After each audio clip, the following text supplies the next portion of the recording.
Hello everyone, আজকের ভিডিওতে আপনারা দেখবেন কিভাবে একটি এনআইডি কার্ড বা একটি ভোটার আইডি কার্ড ডাউনলোড করতে হয়। তো আমার এই সম্পর্কে একটি ভিডিও ছিল অনেক আগে আপলোড করা, তো সেই ভিডিও দেখে অনেকে ট্রাই করছেন, অনেকে পারতেছেন বা অনেকে পারতেছেন না। অনেকের অবজেকশন আসছে যে ভাই আমাদের কোড আসে না, মানে এসএমএস এ একটা কোড আসে, সেই কোডটা দিতে হয়, সেই কোড নাকি তার আসে না, বা এনআইডি ওয়ালেট যে অ্যাপসটা আমাদের ফেস স্ক্যান করতে হয় সেখানেও নাকি অনেকের প্রবলেম হচ্ছে। তো আজকে আমি আবার নতুন ভাবে একটি এনআইডি কার্ড বা ভোটার আইডি কার্ড ডাউনলোড করে দেখাবো। আপনারা ভিডিওটি সম্পূর্ণ দেখবেন, আর ভিডিওটি কন্টিনিউ করার আগে অবশ্যই চ্যানেলটি সাবস্ক্রাইব করে রাখবেন, আর যারা ভিডিওটি ফেসবুক পেজে দেখতেছেন অবশ্যই তারা পেজটি ফলো দিয়ে রাখবেন। আর এই ফুল প্রসেসটা আমি আমার কম্পিউটার দিয়ে করব, আপনি আপনার মোবাইল দিয়েও সেম ভাবে করতে পারবেন। জাস্ট আপনার মোবাইলে গুগল ক্রোমটা ওপেন করবেন, ওপেন করার পরে সেটা ডেস্কটপ সাইটটা অন করে নেবেন, তাহলে আমি যা যা করবো আপনিও সেম ভাবে করতে পারবেন। তো আর বেশি কথা না বলে ভিডিওটি শুরু করবো, তো চলুন শুরু করা যাক। তো আমরা কম্পিউটার স্ক্রিনে চলে আসলাম, আসার পরে আপনারা যে কোনো একটি ব্রাউজার ওপেন করবেন। আমি গুগল ক্রোম ওপেন করলাম, এখানে আমি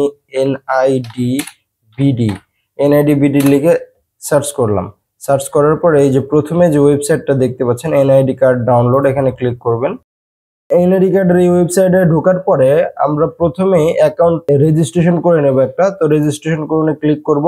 তো অ্যাকাউন্ট রেজিস্টারের পেজটা আসলে এখানে বলতেছে জাতীয় পরিচয়পত্র নম্বর অথবা ফর্ম নম্বর। আপনারা যারা নতুন তারা অবশ্যই যখন হালনাগাদ করেন তখন কিন্তু আপনাকে একটি স্লিপ ধরিয়ে দিয়েছিল এবং স্লিপের উপর একটা ফর্ম নাম্বার আছে, ওইটা কিন্তু এখানে দিবেন। অথবা যারা এনআইডি কার্ড দুই একবার ডাউনলোড করছেন, হারিয়ে ফেলছেন বা আবার করে ডাউনলোড করতে চাচ্ছেন, তাহলে তারা আপনাদের যে এনআইডি কার্ডের উপরে যে নাম্বারটা সেটা এখানে দিয়ে দিবেন। তো আমি আমার এনআইডি নাম্বারটা দিয়ে দিচ্ছি এবং আপনারা জন্ম তারিখটা দিয়ে দিবেন, কোন মাসে জন্ম এটা দিবেন এবং আপনার কোন বছরে জন্ম সেই সালটা দিয়ে দিবেন। দেওয়ার পরে এখানে একটা দেখতেছেন ক্যাপচা কোড আছে, যেভাবে ছোট হাতে থাকলে ছোট হাতের, বড় হাতে থাকলে বড় হাতের, এভাবেই দিয়ে দিবেন। ঠিক আছে, তো আমি এটা একটু টাইপ করে দিচ্ছি, CAHBP।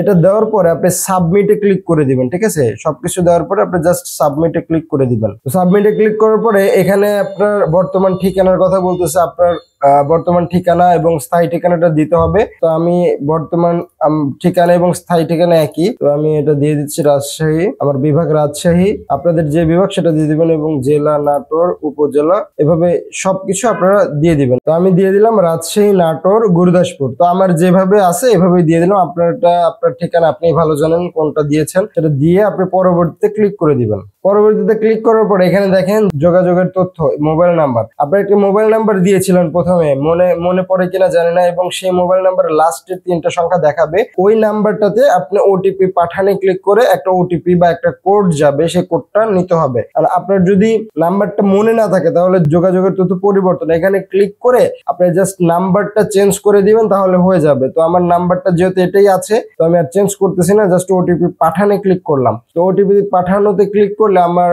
ওই নাম্বারটাতে একটা মেসেজ চলে আসবে, সেই মেসেজে একটা ওটিপি দিয়ে দিবে তারা। তো ওই ওটিপিটা আমার লাগবে। তো এইটাতেই অনেকে নাকি প্রবলেম ফেস করতেছে, দেখি আমার ওটিপিটা আসে কিনা। তো আমার অলরেডি ওটিপি কিন্তু চলে আসছে, আমার কোনো ধরনের সমস্যা হয় না, একটু লোডিং নিয়েছে কিন্তু তারপরে চলে আসছে। তো আমি আমার ওটিপিটা দিয়ে দিচ্ছি। আমার ওটিপিটা দিয়ে পরবর্তীতে ক্লিক করব।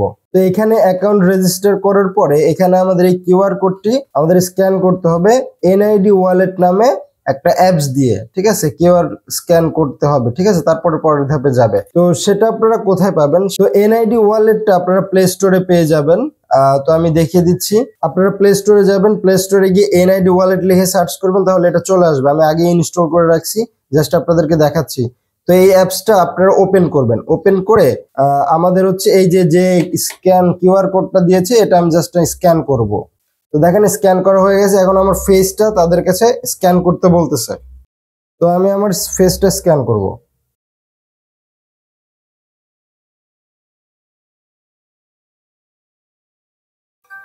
দেখেন আমার কিন্তু ফেসটা স্ক্যান করা হয়ে গেছে। এখন ওকেতে ক্লিক করলাম এবং আমার ওয়েবসাইটে কিন্তু একটু পরিবর্তন ঘটবে। দেখেন ওয়েবসাইটে আমি কিছুই করি না, অটোমেটিক কিন্তু রিলোড নিচ্ছে। এই যে উপরের দিকে তাকালে বুঝতে পারবেন। তো এখানে আমার সকল ডিটেলস দেখাবে, এখানে আমার নাম দেখাচ্ছে এবং এখানে ইমেজটা আসতেছে না। ঠিক আছে, এই ইমেজটা না আসুক, তো আমরা এড়িয়ে জানে ক্লিক করব। দেখেন এইখানেও কিন্তু আমার ইমেজটা আসতেছে না, বাট আমার সকল ডিটেলস কিন্তু আসছে, আমার নাম এবং আমার এনআইডি নাম্বার, আমার হোল্ডিং নাম্বার, গ্রাম। একটু স্ক্রল করে নিচে আসবেন, আসার পর দেখেন ডাউনলোড নামে একটা অপশন আছে। একটা কথা বললেন, এই সার্ভারে অনেক আপডেটের কাজ চলতেছে, এই জন্য হয়তো বা ইমেজ ঠিক মতো আসতেছে না, বা অনেক প্রবলেম হচ্ছে, অনেক লোড নিচ্ছে, অনেক বারবার ট্রাই করতে হচ্ছে, এই জন্য এই সমস্যাগুলো হচ্ছে। দুই একবার ট্রাই করবেন, দেখবেন হয়ে যাবে। তো আমরা ডাউনলোডে ক্লিক করব, ডাউনলোডে ক্লিক করলে আমাদের ডাউনলোড হয়ে যাবে। দেখেন আমার কিন্তু ডাউনলোড অপশনটা দিয়ে দিছে, জাস্ট আমি ডাউনলোডে ক্লিক করব। বাই দ্য ওয়ে, এই অ্যাপসটা যদি আপনি ইনস্টল না করে থাকে, সরাসরি এই যে এইখানে আপনারা লক্ষ্য করবেন ডাউনলোড হয়ে যাবে। তো জাস্ট আমি ডাউনলোডে ক্লিক করলাম এবং ডাউনলোড হয়ে গেছে। এখন যদি ওপেনে ক্লিক করি, এই যে আমার এনআইডি কার্ডটা কিন্তু চলে আসলো। ঠিক এই প্রসেসে আপনারা কিন্তু আপনাদের এনআইডি কার্ডটি ডাউনলোড করতে পারেন। তো দেখলেন খুব ইজিলি আমি একটা এনআইডি কার্ড বা একটা ভোটার আইডি কার্ড ডাউনলোড করে ফেললাম। এভাবে আপনারাও করবেন, আশা করি আপনাদের হয়ে যাবে। তারপরে যদি কারো প্রবলেম হয়, তারা অবশ্যই এই ভিডিওর কমেন্ট বক্সে কমেন্ট করে যাবেন যে ভাই আমার এই প্রবলেমের জন্য আমি ডাউনলোড করতে পারছি না। তো আজকের মতো ভিডিওটি এই পর্যন্ত। সবাই ভালো থাকবেন, সুস্থ থাকবেন, দেখা হবে নতুন কোনো ভিডিওতে। আল্লাহ হাফেজ।